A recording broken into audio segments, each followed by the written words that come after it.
as the Philadelphia 76ers brought back another guard yesterday, Kyle, and that is, yes, veteran sharpshooter Eric Gordon re-signs on a 1-year deal. Do we have an applause track? Come on, Bree. Bree's got it done already. don't even find that one. So he if you guys couldn't tell from us not doing an emergency pod at 10 o'clock last night when the news broke, didn't feel especially urgent to talk about Eric Gordon's return to the roster. All right, so now there are 13 players under contract on the roster for the Sixers, with Eric Gordon and the 2 draft picks, VJ Edgecombe and Janai Broome, signing. 13 players on the roster, and he's back, Eric Gordon. He declined the option that he had, and we can talk about what it means for the salary cap after opting out.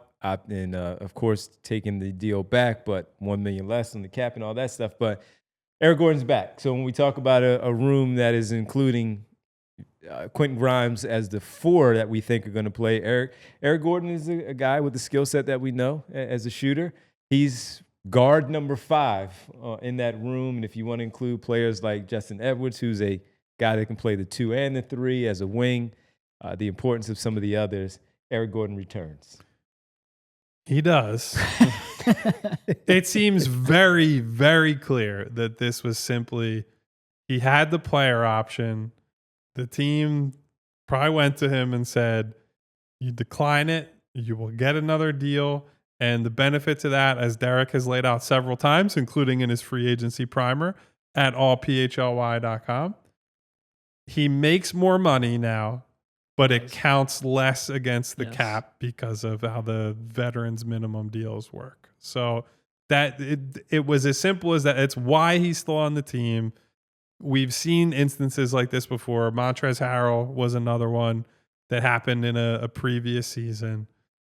If you can't tell from how we're talking about him, I don't think any of us are fired up about Eric Gordon coming back. It's nothing against him personally.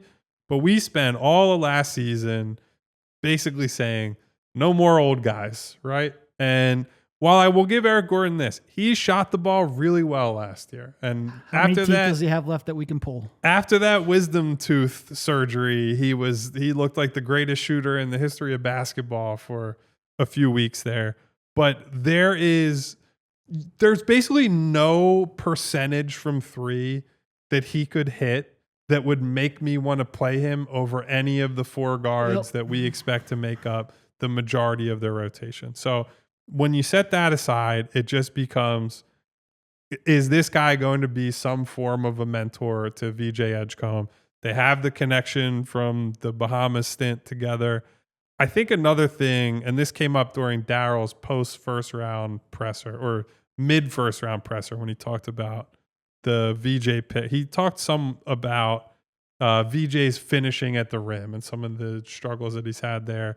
And that Eric Gordon is actually somebody that early in his career had some similar issues there. That young Eric Gordon was a really good athlete, not at VJ's level, but a very good athlete.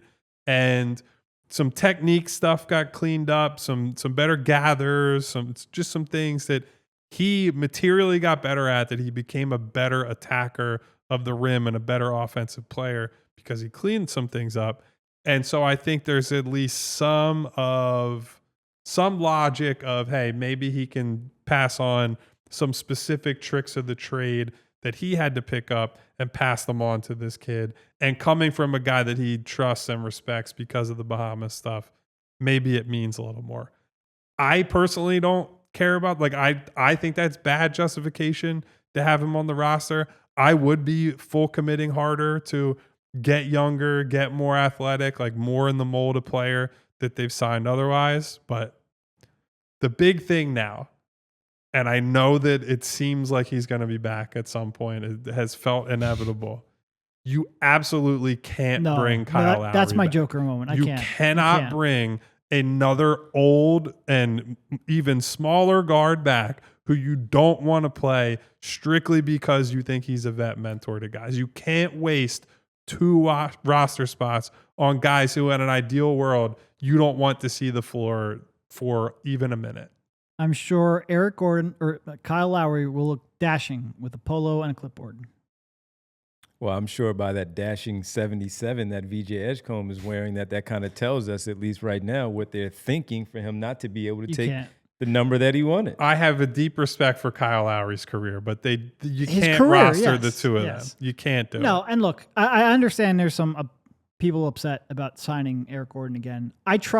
We all tried to tell you for weeks, if not months, this was going to happen. You had two options. You could have Eric Gordon on a contract at a $3.5 million or $3.4 million cap hit, or you could have Eric Gordon on a roster at a $2.3 million contract. Those were your two options. So I think the Sixers ended up taking the best route. For that, Eric Gordon gets about $200,000 of extra money. It's a win-win, except for the fans who have to watch basketball. But those were your two options. 3.5, 2.3, he was going to be on the roster.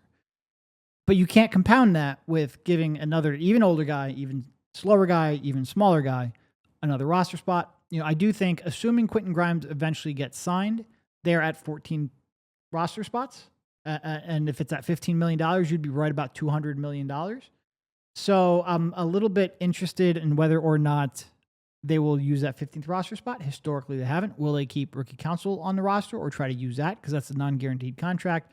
Will they entertain using... Go get him, Rick. Go get another contract, maybe, if you end up getting cut. Will they maybe entertain using that taxpayer mid-level, which will hard cap them at that $207 million second apron? Those are what we have left. But yeah, I agree. You can't... that 15th roster spot or the 14th if they end up cutting Ricky can't go to another short guard you can't play. You just can't do it. You have actual needs on this roster right now.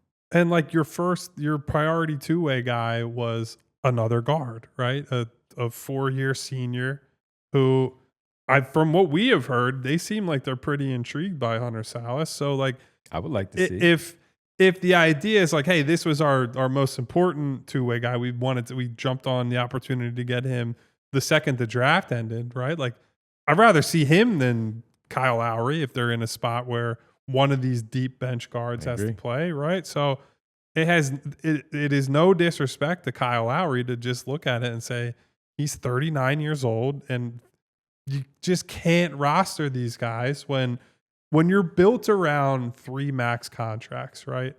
And all these little margin moves really matter, and you have to get some form of, whether it's just upside, whether it's fits a role. It's just so hard to justify taking 2 of those precious roster spots and using them on guys that you really just don't want to play. Even if that, like, I agree that the intangible stuff matters. I agree that the vet leadership stuff, Jared McCain spoke highly of Kyle Lowry's influence on him. And certainly you pick things up from these guys that it's sometimes just easier to listen to a message from a teammate than it is a coach, right? Like, there are a lot of things that can get done by having those players.